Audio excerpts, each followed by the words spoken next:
Hello students, welcome to ITI draftsman civil. आज मैं आप लोगों के सामने 25 मोस्ट इम्पॉर्टेंट क्वेश्चंस लेकर आया हूँ, जो कि एग्ज़ाम की दृष्टि से बहुत ही इम्पॉर्टेंट क्वेश्चंस हैं और ये एग्ज़ाम में कई बार रिपीटेड क्वेश्चंस हैं। तो चलिए हम लोग चलते हैं क्वेश्चन नंबर फर्स्ट पर। क्वेश्चन नंबर फर्स्ट है आपका, आरेख के विवरण समायोजन हेतु इनमें से कौन सहायक होता है।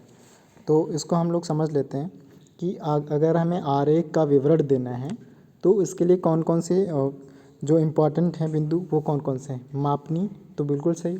अगर हम कोई आरेख खींचते हैं तो उसके लिए मापनी स्केलिंग करना बहुत इम्पॉर्टेंट है। दूसरा है अक्षरण, यानी उनको हम किस तरह से मतलब नेम लिखेंगे, किस तरह से उसको रिप्रेजेंट करना है। उसके बाद है विमांकन। तो विमांकन जैसे सपोज हम कोई डायग्राम खींच रहे हैं, ये सपोज एक रेक्टेंगल खींच दिया, ठीक है। तो अब हमें यहाँ पर ये दिखाना रहता है कि ये जो हमें एक विमांकन बनाना रहता है एरो के थ्रू, ठीक है। मतलब किसका क्या है, ये ये आपका आता है विमांकन में क्या आता है, विमाएँ दर्शाई जाती हैं, ठीक है। मतलब उसका रिप्रेजेंटेशन करना, ठीक है। तो ये सारी चीज़ें आती हैं। तो इसका जो आंसर नंबर सही है वो ऑप्शन नंबर डी, ये सभी। नेक्स्ट क्वेश्चन है हमारा क्वेश्चन नंबर 2। क्वेश्चन नंबर 2 क्या कह रहा है, क्वेश्चन नंबर 2 जो है आपका वो है, किसी वस्तु को वास्तविक आकार से छोटा या बड़ा बनाने के लिए किस युक्ति का प्रयोग किया जाता है। तो किसी भी अगर युक्ति को छोटा बड़ा बनाने के लिए, मतलब छोटा या बड़ा बनाना है, तो सिंपल सी बात है। जैसे सपोज हमारे पास कोई बहुत बड़ा प्लॉट बन पड़ा हुआ है, अब हमें उसे एक पेपर पर डायग्राम बनाना है, तो हमें क्या करनी होगी, स्केलिंग लेनी होती है। उसको क्या करते हैं, हम स्केल मान करके उसको हम ड्रॉ कर देते हैं, ठीक है। तो ये क्या कहलाती है, मापनी। क्या कहलाएगी, मापनी। आंसर नंबर ए सही जवाब है। सेट स्क्वायर क्या काम करता है, सेट स्क्वायर जैसे हमारे पास तो दो ट्रायंगल होते हैं, इन्हीं को सेट स्क्वायर बोला जाता है, ठीक है। 90 डिग्री पर बने होते हैं। ए बी तो दोनों सही नहीं हो सकता, तो answer number A, option number A सही होगा। नेक्स्ट क्वेश्चन नंबर 3 पर चलते हैं। क्वेश्चन नंबर 3 क्या कह रहा है, क्वेश्चन नंबर 3 है आपका, दो इकाइयों के भिन्न को दर्शाने के लिए साधारण मापनी प्रयुक्त की जाती है। तो कौन सी मापनी प्रयोग की जाती है साधारण मापनी के लिए। तो साधारण मापनी के लिए सिंपल सी बात है, अगर हमें साधारण ही मापनी लेनी है तो ऑप्शन नंबर ए है साधारण मापनी, ऑप्शन नंबर बी विकर्ण, option number C vernier, option number D है जीवा मापनी। तो इसका ऑप्शन नंबर आपका हो जाएगा सही, ऑप्शन नंबर ए के साथ चला जाएगा। ऑप्शन नंबर ए है आपका साधारण मापनी, तो इसका राइट आंसर हो जाएगा साधारण मापनी। नेक्स्ट क्वेश्चन नंबर 4 है। क्वेश्चन नंबर 4 कह रहा है, साधारण मापनी में शून्य के बाईं ओर उपयुक्त इकाइयाँ लिखी जाती हैं, दाईं ओर उपयुक्त इकाइयाँ लिखी जाती हैं, या ए और बी दोनों ही सही। तो अगर साधारण मापनी हमें कोई भी लेनी है तो उसका जो एक एडवांटेज है वो ये एडवांटेज है कि बाईं ओर उपयुक्त इकाइयाँ दाईं ओर दोनों ही में लिखी जाती हैं। तो इसका ऑप्शन नंबर सी सही हो जाएगा कि बाईं ओर इकाइयाँ लिखी जाती हैं या दोनों में ही, ठीक है। नेक्स्ट क्वेश्चन नंबर 6 है। क्वेश्चन नंबर 5, इसका क्वेश्चन नंबर सी ऑप्शन हो गया। क्वेश्चन नंबर 5 क्या कह रहा है, क्वेश्चन नंबर 5 है, विकर्ण मापनी की विशेषता है। तो विकर्ण मापनी की कौन कौन सी विशेषताएं होती हैं। ऑप्शन नंबर ए देखते हैं हम लोग। ऑप्शन नंबर ए है तीनों इकाइयों तक के भिन्न को दर्शाना। दूसरा है एक इकाई और दशमलव बिंदु के द्वितीय स्थान तक भिन्न को दर्शाना, या ए और बी दोनों ही। तो इसका ऑप्शन राइट आंसर हो जाएगा ए और बी दोनों ही। नेक्स्ट क्वेश्चन है आपका क्वेश्चन नंबर 6। क्वेश्चन नंबर 6 क्या कह रहा है, क्वेश्चन नंबर 6 है, वर्नियर मापनी में कौन सी दो स्केल्स होती हैं। तो कौन कौन सी दो स्केल्स होती हैं। ऑप्शन नंबर ए आपका है मुख्य स्केल और छोटी वाली वर्नियर स्केल। तो देखो आप वर्नियर आपने सभी ने देखा होगा, वर्नियर में दो मुख्य स्केल्स होते हैं। एक तो वर्नियर में क्या होती है, एक तो फिक्स होती है, ठीक है, और एक उसके ऊपर क्या होती रहती है, स्लाइड होती रहती है, ठीक है। तो इसके क्या होते हैं, दो स्केल्स होते हैं, मुख्य स्केल और छोटी वाली वर्नियर स्केल। तो इसका ऑप्शन नंबर सी के साथ चला जाएगा। इसका ऑप्शन नंबर सी सही जवाब है, ऑप्शन नंबर सी, ए और बी दोनों ही। नेक्स्ट क्वेश्चन पे चलते हैं। क्वेश्चन नंबर 7 है। क्वेश्चन नंबर 7 कह रहा है क्वेश्चन नंबर 7 क्या कह रहा है, डायरेक्ट वर्नियर में दोनों स्केलों के निशानों की व्यवस्था कैसे होती है। तो क्वेश्चन नंबर 7 क्या कह रहा है, एक दिशी, द्विदिशी, त्रिदिशी या इनमें से कोई नहीं। तो देख समझ लेते हैं क्वेश्चन को। डायरेक्ट वर्नियर में दोनों स्केल के निशानों की व्यवस्था किस प्रकार होती है। तो एक दिशा में, दोनों दिशाओं में नहीं, अगर डायरेक्ट वर्नियर है तो वहाँ पर एक दिशा वाला जो होता है, एक दिशी क्या होती है, वर्नियर पैमाना होता है। ठीक है, वर्नियर स्केल ली जाती है एक दिशा में जो चलती है। नेक्स्ट क्वेश्चन नंबर 8 पर चलते हैं। क्वेश्चन नंबर 8 क्या कह रहा है, क्वेश्चन नंबर 8 है वर्नियर को पढ़ने का क्रम बताइए। तो वर्नियर का जो क्रम, पढ़ने का क्रम क्या होता है, तो इसको समझ लेते हैं। इसका ऑप्शन नंबर ए पढ़ते हैं। ऑप्शन नंबर है मेन स्केल पर लगे निशान को। तो बिल्कुल मेन स्केल जो होती है हमारी मुख्य पैमाना, तो उसको भी पढ़ा जाता है। उसके बाद क्या है, उसके बाद ऑप्शन नंबर बी देखते हैं। ऑप्शन नंबर बी कह रहा है वर्नियर स्केल की सीधी रेखाओं में पढ़ने वाले भाग को।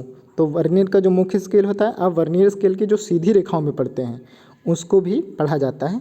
तो इसका ऑप्शन नंबर सी के साथ चला जाएगा। ए और बी दोनों ही इसका सही जवाब हो जाएगा। ए बी दोनों क्रम में पढ़ा जाता है। ठीक, दोनों क्रम में इसको पढ़ सकते हैं। ठीक, next question number 9। Question number 9 देखते हैं क्या है। दोस्तों अगर ये क्वेश्चंस आपको अच्छे लग रहे हैं और मोस्ट इम्पॉर्टेंट हैं एग्ज़ाम की दृष्टि से, तो आप इन्हें 2-3 बार अगर वीडियो ये देखेंगे तो आपको ऐसे क्वेश्चंस याद हो जाएंगे।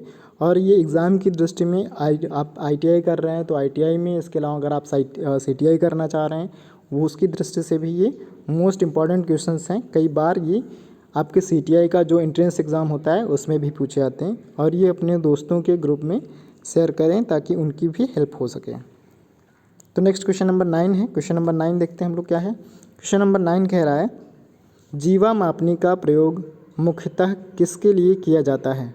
तो जीवा मापनी के लिए मुख्यतः किसका उपयोग किया जाता है। ऑप्शन नंबर ए है कोण मापन हेतु, ऑप्शन नंबर बी है साधारण माप हेतु, ऑप्शन नंबर सी ए और बी दोनों, ऑप्शन नंबर डी इनमें से कोई नहीं।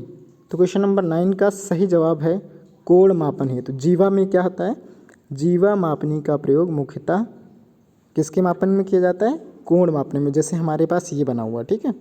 तो अब यहाँ क्या करते हैं, जैसे ये हमारी हो गई जीवा, ठीक। तो इसकी मापने में क्या किया जाता है, कोण मापन हेतु किया जाता है, ठीक है। नेक्स्ट क्वेश्चन है क्वेश्चन नंबर 10। क्वेश्चन नंबर 10 क्या कह रहा है, क्वेश्चन नंबर 10 है किसी ड्राइंग पर उसका विवरण लिखना क्या कहलाता है। तो सिंपल सी बात है भाई, अगर हमारे पास कोई भी ड्राइंग बनी हुई है, ठीक है, अब उसका विवरण देना है, ठीक है। जैसे सपोज कर लो हमारे पास ये कोई रेक्टेंगल बना हुआ है, ठीक है। अब इसका क्या कर रहे हैं हम, इसका हमें विवरण देना है कि ये कितना लंबा और कितना चौड़ा बना हुआ है, ठीक है। तो ये कहलाता है विवरण देना। अब विवरण देने को क्या कहलाते हैं, सपोज ये 25 सेंटीमीटर है, तो ऐसे इसको हम रिप्रेजेंट करते हैं, ठीक है। तो यही क्या कहलाता है, विमांकन कहलाता है। क्या कहलाता है, विमांकन। मीन्स उसकी जो निश्चित दूरी है, जो डिस्टेंस हम उसको डायग्राम पर दिखा रहे हैं, ठीक है, वो क्या कहलाता है, आपका विमांकन कहलाएगा। क्या कहलाएगा, विमांकन। अब जैसे हमें यही लिखनी हो यही बातें, ठीक है, कि इसकी लंबाई चौड़ाई, या ये एक रेक्टेंगल है, यहाँ नीचे लिखा जाएगा रेक्टेंगल है, ठीक है। तो इस चीज़ को क्या कहलाएंगे, क्या कहेंगे, अक्षरण कहेंगे, ठीक है। इस बात को समझ के चलेंगे।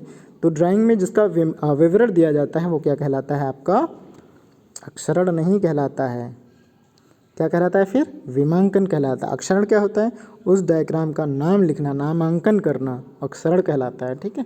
अक्षरण को हम एक चीज़ और बताना चाहेंगे, जब भी हम कोई अक्षरण करते हैं, ठीक है, इसको इंग्लिश में लेटरिंग बोलते हैं, LATTING, लेटरिंग्स। तो अब इसको क्या होते हैं, इसके जो हमारे पास टोटल जो लेटर्स होते हैं, ठीक है, टोटल लेटर। तो टोटल लेटर इंग्लिश में कितने होते हैं, टोटल लेटर आपको पता है, टोटल लेटर जो होते हैं वो होते हैं आपके 26। तो 26 में 2 टाइप्स के होते हैं। अब देखो इसमें से कुछ होते हैं जो 22 लेटर्स जो होते हैं वो आपको 7:4 में लिखने होते हैं, ठीक है। जब भी हम अक्षरण करते हैं जो उसमें से 22 लेटर्स होते हैं उनको 7:4 में लिखा जाता है। इसके बाद हमारे पास कितने लेटर बचे? 4। अब 4 लेटर जो बचे हमारे पास उनको अलग अलग रेशियो में लिखा जाता है। अब 4 जो लेटर बचे वो कौन कौन से होते हैं? एक होता है आपका I, J, M, W, इनका अलग अलग रेशियो होता है। तो इनका रेशियो हम बता दें आपको क्या रखा जाता है। तो जो आपके 4 लेटर बचे, आपके कितने बचे? 4। 22 का तो पता चल गया, 22 का 7:4 में लिखा जाता है। जो 4 बचे आपके I, J, M, W, इनका अलग अलग रेशियो रखा जाता है। तो I का रखा जाता है 7:1 में, J का रखा जाता है 7:3 में, और दोस्तों M का रखा जाता है 7:5 में, 7:5 में। इसी तरह दोस्तों आप इसको कमेंट में बताएंगे कि W को किस रेशियो में रखा जाता है। क्वेश्चन नंबर नेक्स्ट पर चलते हैं। Question number next 11 number question है। तो 11 नंबर क्वेश्चन हम लोग देखते हैं। 11 नंबर क्वेश्चन क्या है? गाइडलाइन का प्रयोग, गाइडलाइन का प्रयोग पूछा है। ठीक है, तो गाइडलाइन का प्रयोग हम देख लेते हैं क्या होता है। अक्षरों की ऊंचाई समान रखने के लिए किया जाता है। भाई गाइडलाइन का प्रयोग अक्षरों की ऊंचाई का समान करने में किया जाता है। दूसरा ऑप्शन है संख्याओं की ऊंचाई समान रखने के लिए किया जाता है। ए और बी दोनों ही। तो इसका राइट आंसर हो जाएगा ए और बी दोनों ही।